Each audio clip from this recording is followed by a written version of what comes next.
من علق تميمه فقد اشرك بالله عز وجل. شرك معلوم نہیں معلوم. چلو چلو استغفر الله استغفر الله. شرك. الله شفاء الله حمايه بس. امين امين. الله شفاء. لا لا لا بسم اللہ الرحمن الرحیم. صحیح بخاری میں یہ حدیث موجود ہے. حدیث نمبر ہے 5748. حضرت ام المومنین عائشہ صدیقہ رضی اللہ تعالی عنہ بیان فرماتی ہیں کہ حضور نبی اکرم صلی اللہ علیہ وآلہ وسلم جب بستر پر لیٹتے تو 3 مرتبہ معوذات پڑھتے، یعنی سورہ اخلاص قل هو اللہ احد، سورہ فلق قل اعوذ برب الفلق اور سورہ والناس قل اعوذ برب الناس. ان 3 صورتوں کو معوذات کہتے ہیں. بی بی صاحبہ فرماتی ہیں نبی صلی اللہ علیہ وسلم بستر پر لیٹنے سے پہلے ان 3 صورتوں کو پڑھ کر اپنے اوپر دم فرماتے اور پھر اپنے چہرے پر دونوں ہاتھ مبارک پھیرتے تھے اور جسم پر جہاں تک آپ کے ہاتھ مبارک پہنچتے آپ اپنے جسم پر ہاتھ مبارک پھیر دیتے تھے.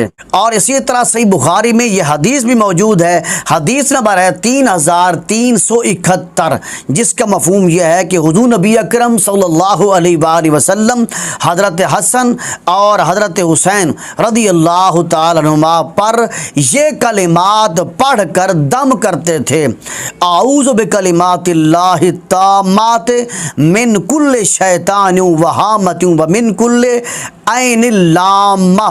ان کلمات کو پڑھ کر حضور نبی اکرم صلی اللہ علیہ وآلہ وسلم حضرت حسن اور حضرت حسین رضی اللہ تعالی عنہما پر دم کرتے تھے. اور اسی طرح مصنف ابن ابی شیبہ میں یہ حدیث موجود ہے. حدیث نمبر ہے 23533. حضرت ابو اسما کہتے ہیں کہ میں نے حضرت سعید بن مسیب رضی اللہ تعالی عنہ، یہ حضرت سعید بن مسیب تابعی ہیں، وہ فرماتے میں نے ان سے تویز کے متعلق سوال کیا. انہوں نے کہا جب اس کو گردن میں لٹکایا جائے تو اس میں کوئی حرج نہیں ہے. اور اسی طرح مصنف ابن ابی شیبہ میں یہ حدیث بھی موجود ہے. حدیث نمبر ہے 23534. حضرت عطا سے یہ سوال کیا گیا کہ حائضہ عورت کے متعلق کہ اس کے گلے میں تویز ہو تو آپ کیا فرماتے ہیں؟ انہوں نے کہا اگر وہ چمڑے میں ہو تو وہ اس کو اتار لے، اور اگر وہ چاندی کی نلکی یا ڈبیا میں ہو تو اگر چاہے تو وہ اس کو رکھ دے اور اگر چاہے تو نہ اتارے. اس حدیث کا مفہوم یہ ہے کہ اگر تعویذ چمڑے پر لکھا ہوا ہو تو پھر اتار لے، لیکن اگر تعویذ الگ سے لکھا گیا ہو اور وہ تعویذ چمڑے میں پھر بند کر دیا گیا ہو، جس طرح آج کل تعویذ کو چمڑے میں بند کرا دیتے ہیں، یا پھر اسی طرح کسی ڈبیا میں جیسے چاندی کی ڈبیاں ہوتی ہے اس کے اندر مضبوط بند کر دیا گیا ہو، تو پھر حائضہ عورت، نفاس والی عورت اس کو پہن سکتی ہے، اتارنا ضروری نہیں ہے. اور اسی طرح مسند امام احمد بن حنبل میں یہ حدیث موجود ہے.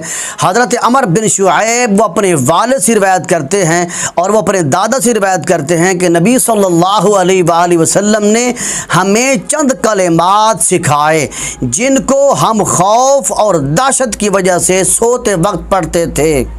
وہ کلمات یہ تھے: بسم اللہ اعوذ بکلمات اللہ التامات من غضبہ و عقابہ و شر عبادہ و من ہمزات الشیاطین و ان یحضرون. اور اسی طرح مسند امام احمد بن حنبل میں یہ حدیث بھی موجود ہے.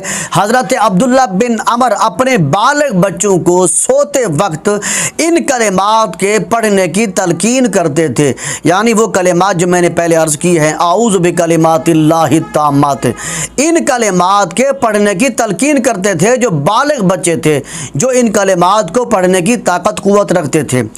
اور جو کم سن بچے تھے ان کلمات کو یاد نہیں کر سکتے تھے، ان کے گلوں میں ان کلمات کو لکھ کر ان کا تعویذ ڈال دیتے تھے. ان تمام احادیث کی روشنی میں خلاصہ کلام یہ ہے کہ جو چھوٹے بچے ہیں وہ ان کلمات کو نہیں پڑھ سکتے، قرآن مجید کی آیات کو بھی نہیں پڑھ سکتے، معوذات کو بھی نہیں پڑھ سکتے، ان بچوں کے گلوں میں تعویذ لکھ کر لٹکانا جائز ہے۔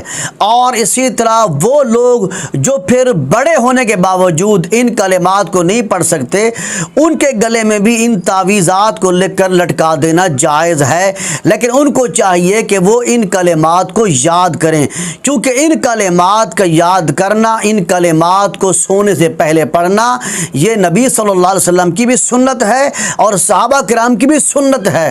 صرف تعویذوں پر زور نہ لگائیں، صرف تعویذ گلے میں لٹکا کر پھر نہ چھوڑ دیں اور ان کلمات کو پڑھنے کی کوشش نہ کریں، یہ غلط طریقہ ہے۔